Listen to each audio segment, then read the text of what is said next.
oo muuqaalkan iyo sheekadeeni iyo halkii ka sii socota. Soo qaada koob shaaxa oo commentiga noogu sheeg dhacdadii maanta kugu yaabka badneed. Halka aad naga daawanayso waa balbala, daadi, laagta iyo sheerta oo isku hilmaamna oo jeebkaada ku cariyaysan inaad follow dhahdo page-na Facebook. Haddii aad naga daawanayso YouTube-kana aad subscribe noo saarto. Muuqaalka maanta inii wadnana waa YouTuber-ka ugu saameynta badan Soomaaliya, Mr. Asad Hajiyo oo face to face game ah u qabtay gabdhaha reer Nairobi iyo gabdhaha reer Muqdisho.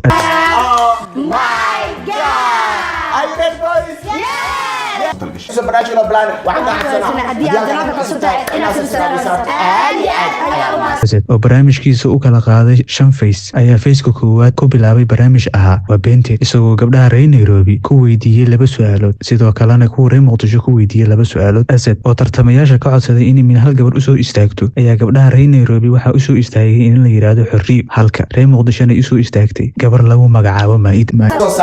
Okay. Maid ka Maid baa oo kabaha la dul martay xorriyo ayaa guul weyn u soo hoosay tiimkeedii reer Muqdisho iyadoo gool daro dhabarka u saartay tiimka reer Nairobi. Nokia Techno.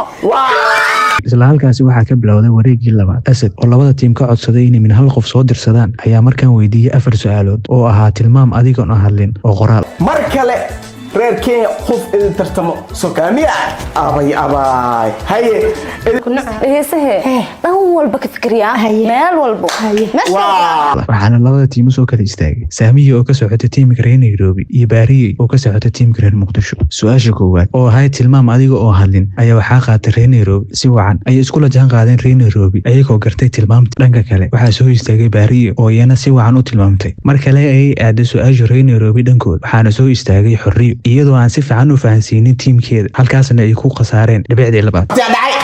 markaan waa reer Muqdisho su'aal u muuqatay inay tahay mid adag, balse fahamkooda oo ahaa mid wacan ayaa fududeeyay inay dhibicdii labaad si sahlan ku qaataan.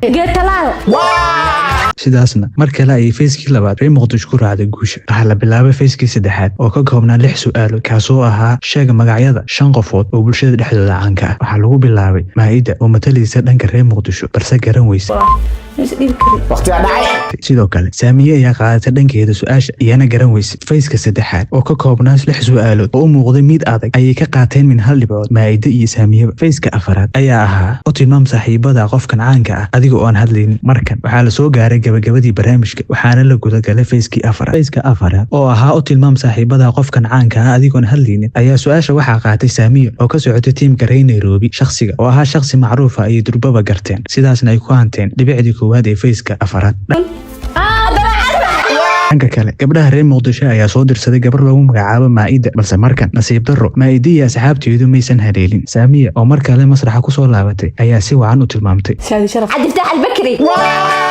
dhanka kale gabdhaha reer Muqdisho ayaa soo dirsaday Maida oo ayana si fiican u galatay.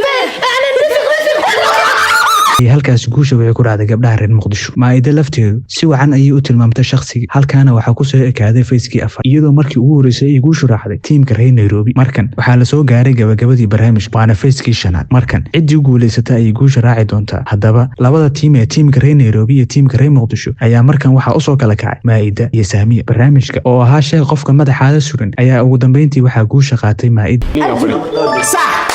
oo ka socotay tiimka reer Muqdisho. sidaasna barnaamijkii ahaa 5 face ee dagaalku ku dhex maray tiimka reer Muqdisho iyo tiimka reer Nairobi ayaa waxaa guusha ku raacday tiimka reer Muqdisho, kuwaas oo keensaday dhibco gaaraya 11 halka reer Nairobi ay keensadeen 7 dhibcood. aad ayaad mahadsantahay saaxiib haddii aad halkan nala soo gaartay. waxaan ka codsanaynaa haddii aad naga daawanayso barteena Facebook inaad follow garayso, haddii aad naga daawanayso barteena YouTube-kana aad subscribe noo saarto.